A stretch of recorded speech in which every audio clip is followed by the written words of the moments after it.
I still believe that there's a chance that you can beat the adversity in your life and you can somehow get there. And I feel like in a way with what I'm doing, I found a little niche and I've executed on that niche.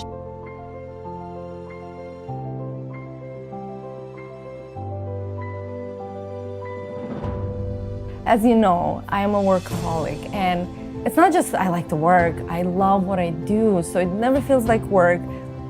I truly enjoy it. It gives me meaning in life. And when I had Alexa, I had the idea that I will be able to do everything at the same pace and level. And the wake-up call after, right? Yeah, because I always have, but this is a whole new territory. And then I just realized something's gonna give. And then as I scaled it in my mind, well, this child is gonna grow up and become independent very soon. Work and other things that I need to do, I feel like I'm here in this world to share my gifts or the value I'm here to bring.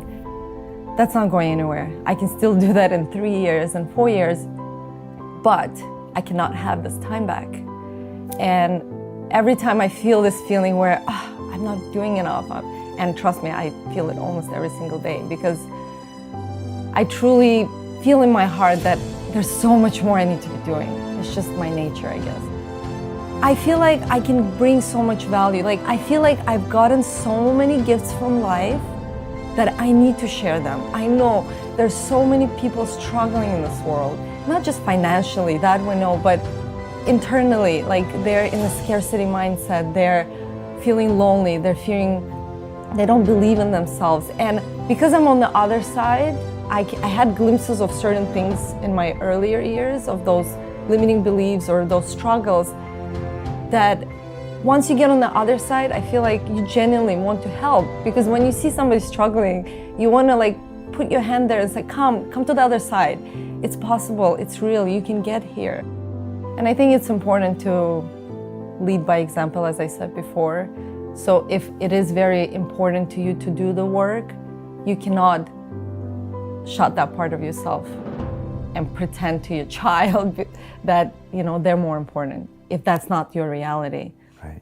And that's the balance I'm still trying to draw for myself, because I kind of did that to myself the last couple of years. I mean, I've still been putting out work every single day. I'm like I said, I'm doing stuff, but again, not to the same extent.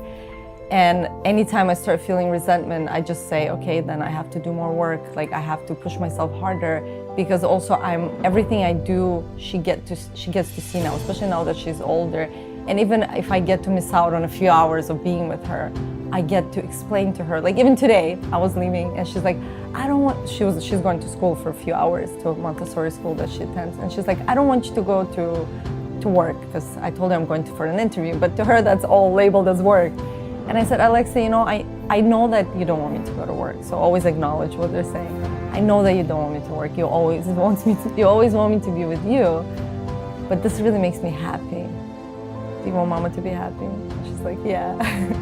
So, especially now as they get to understand more and more, I feel like all these little steps and things that we share with them day to day can also make them aware how in their life they want to find something that makes them happy. Right. They want to work hard for it, even if that means certain little sacrifices here and there, or big sacrifices once in a while, like moving across the world from your parents, or your whole family, everything, just because maybe there's an opportunity somewhere else. So everything we do, we need to explain, and we need to always lead by example. Even if you don't have kids, everything you do inspires those around you. And we can all talk a good talk, but if you're not doing it, and I always like to say, actions speak louder than words. I don't care what people say. It's like, okay, goes in one ear, comes out of the other. Show me what you want. Show me what means to you, show me why you're here. And ultimately that's more powerful. A lot of times people put the pressure on themselves to go and make it in the world so they can give to their child. But as long as they get love, they will be fine, they'll turn out fine. And that's what my parents gave me, and I'm truly grateful for that. We struggled financially. Anytime I say this on the podcast, my dad is like, we were middle class in Azerbaijan. Yes, absolutely, but middle class in Azerbaijan is different from middle class in America, right? Like, my parents, we had one bedroom tiny apartment, And my parents gave their bedroom to my sister and I so we can have a bedroom. And for 16 years of my life, until we moved to immigrated to Canada, they slept on the couches in living room.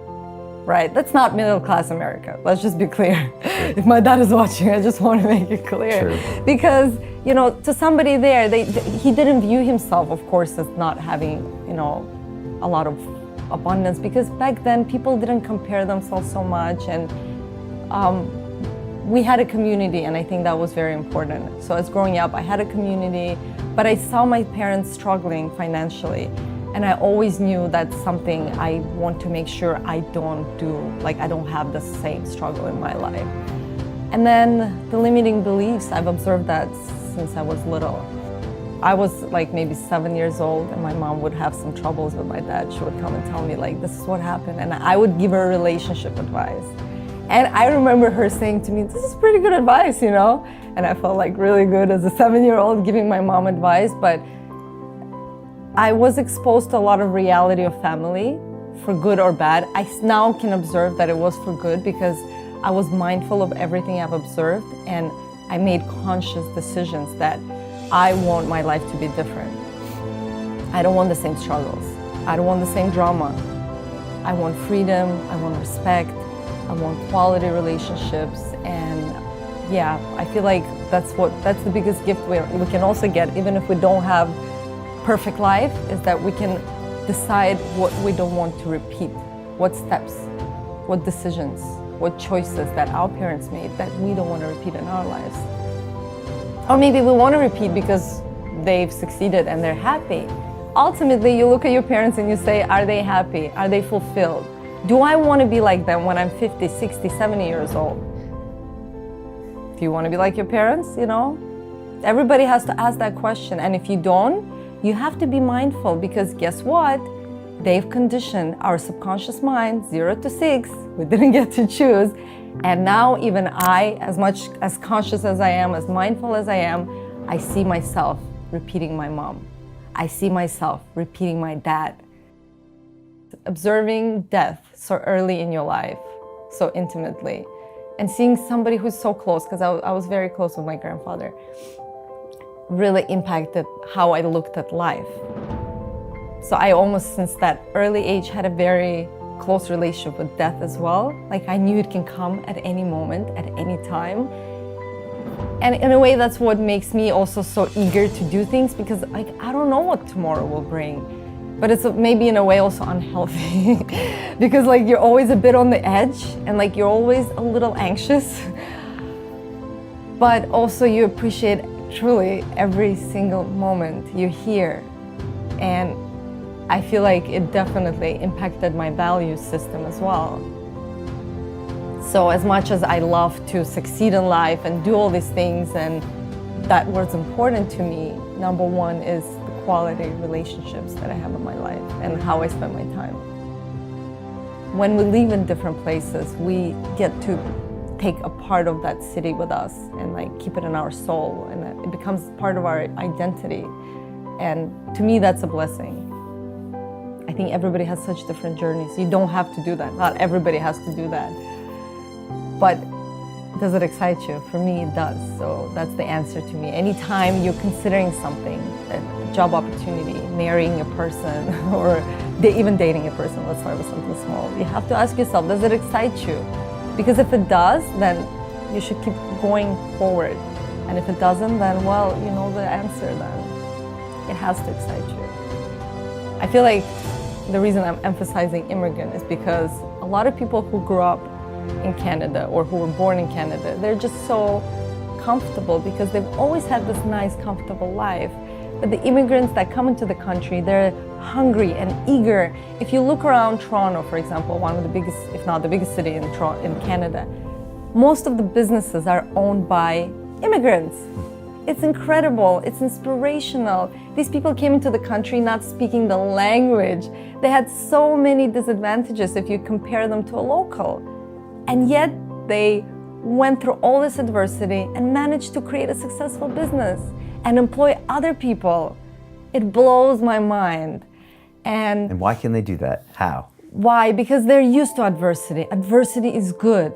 You know, looking back at my life, I never feel sorry for myself. I might have in the past, because I was maybe in that mentality a little bit of like, oh, poor me, how come I had this kind of childhood or upbringing, or how come we didn't have much financial freedom.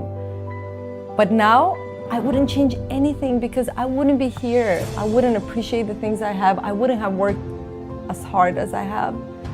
Becoming comfortable makes you complacent, and that's the worst thing, because you just don't do anything. You're just like, meh, life's good. It's not a bad thing. I'm not trying to label it, but when you have a dream and you want something, it's not just going to happen. You have to work for it.